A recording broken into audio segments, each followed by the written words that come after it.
Defragmentation 89%. I will be back online in 4 minutes and ready. What are you ready for, Otis? It's been 3 weeks you've promised for a video around our space here. Right. I'm not your mom's stallion. Take your act together and move your lazy ass. Let's do it, baby.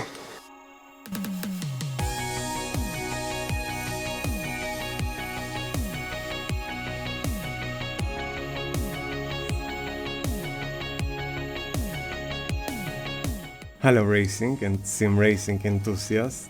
I have to admit, it feels so nice to be back in my beautiful environment, even coming back from beautiful vacation. This place here and the connection with you, it feels just home. This will be a proper tour around my rig in 2021, and I'm gonna show you all the gears I use, but also how I transform this place into this beautiful environment. Let's start with the wheels. SSRG Competition 300, definitely my most favorite wheel ever in BMW motif. This is by far the most functional and the most sturdy wheel in my collection. Next one is the latest and greatest from Rosso Sim Racing, Ferrari GT3 V2. Is definitely the most beautiful Ferrari sim replica, carbon everywhere. I love it. This may have GTR logo, but is again great Bentley GT3 replica from SSRG, and trust me, Johan is crazy about quality, and this wheel is another proof. The most satisfied button click my fingers ever felt. Next one is the official GT3 wheel from SimRacingBay. Lambo or Audi R8 replica, this is the only wireless wheel I own. Beautiful wheel and awesome quality. McLaren GT3 from Fanatec for €200. This wheel is just awesome. It's plastic body, but it feels great. And if you are on Fanatec ecosystem, this is absolute great choice.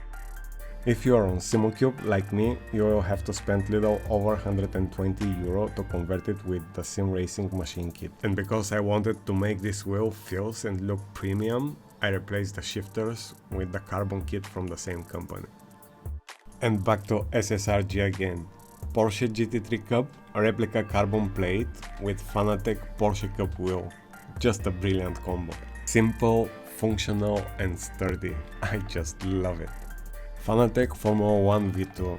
This is probably the best bang for a buck wheel from Fanatec and probably on the sim market. Functionality on this wheel is just insane. I'm not sure if I pronounce this correct, but AZZA Design is a wheel I found on Facebook Market for €150 and I really don't have much information about it. It's aluminum plate and 3D casing and shifters. It feels cheap because it's cheap and is designed for Logitech G27, but I can produce nice videos and I'm happy with it. And before you start thinking the rich bastard showing the collection here, be aware, I'm just a regular guy with shitty job and enormous passion for racing and sim racing, and I have worked as dog and I spent everything I ever saved for racing. That being said, what you see on that video is 7 years of hard work, sacrifices and dedication driven from pure passion for that hobby. Let's go around now.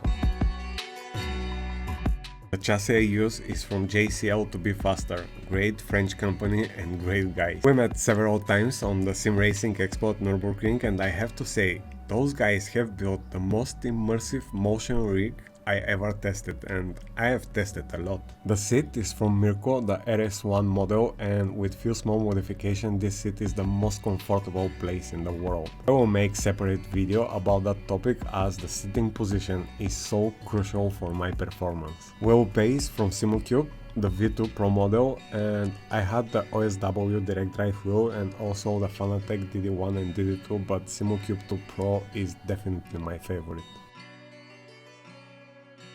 Heusinkveld Pro Pedals. They are brilliant, but honestly I haven't had much experience with other high-end pedals except the Ultimate and the Sport, and I never felt the need to upgrade from this model. More than 3 years, zero failure. The only problem is the pedal plates are too high and not adjustable, and with shoes is okay, but for bare feet I had to make this wood plate with carpet and I forgot about this problem. A shifter and handbrake from Fanatec on my right side, Stream Deck Mini on the left, and Stream Deck, the standard one, on the right, with this lit button box and a few more switches I put myself around to make the picture more complete. This red tube on the left is my cooling system, which goes around my rig and end with a dial-up motor. This is very powerful motor and blows a lot of fire but create electromagnetic interference, and that's the reason I had to put it far from my USB hubs and the PC. Separate triple screen stand from SimLab so I can play with the distance between middle screen and my eyes. Current distance from my eyes right now is 68 centimeters. 3 Yamaha monitors, 32 inch, 1440p, 144 Hz, curved, which was the best bang for a buck in those parameters here in Germany. I found them for 330 euro each at the time. Super happy with those. Building computers is another hobby I have, and I have given some attention to that build. So I have here dual PC system. The small one on the bottom is Intel 9900K with 32GB RAM and RTX Quadro, which I use for small works and some streaming.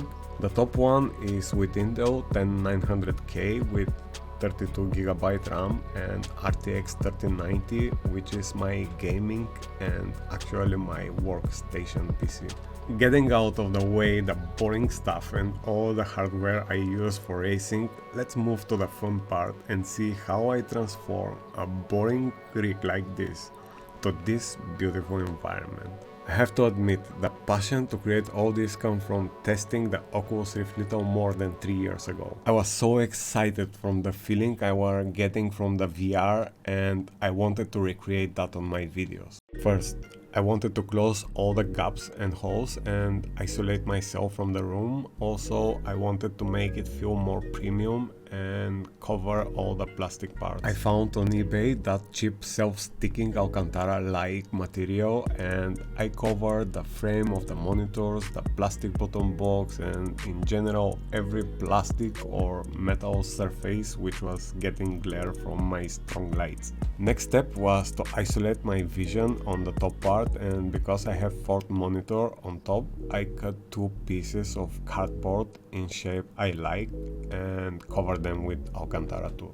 Same process on the bottom part. I just cut different cardboard pieces in different shapes and I cover them with the same material and start closing all the holes and gaps. Next step was the netting work. I feel I'm in a racing car when I'm surrounded with safety nets. I start looking for solutions and I found those middle nets are crazy expensive and I was never ready to justify 200 euro plus for this. Well, the good part for me was this is SimRig and I don't need to follow the FIA regulations. I decided to try and create my own netting, and after a few tries I found 2 different ways. The fun part of this is you can create any size, color or shape you desire. Then I wanted more and I come with the idea to make a roll gauge, so it was time to go in the local store and get some material. I just got a bunch of useless stuff for 60 euro, like some piece of metal, some tubes,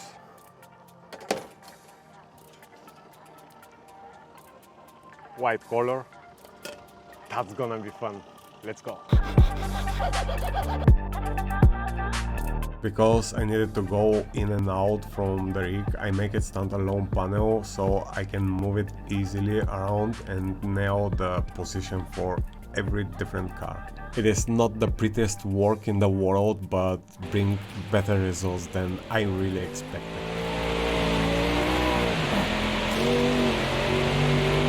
So, if you have any specific questions, just let me know in the comment section below. I will make sure to answer every single one of them, and if I don't in the next few days, just write again, because sometimes I'm missing few of those. And that's pretty much it. I'm going to drive.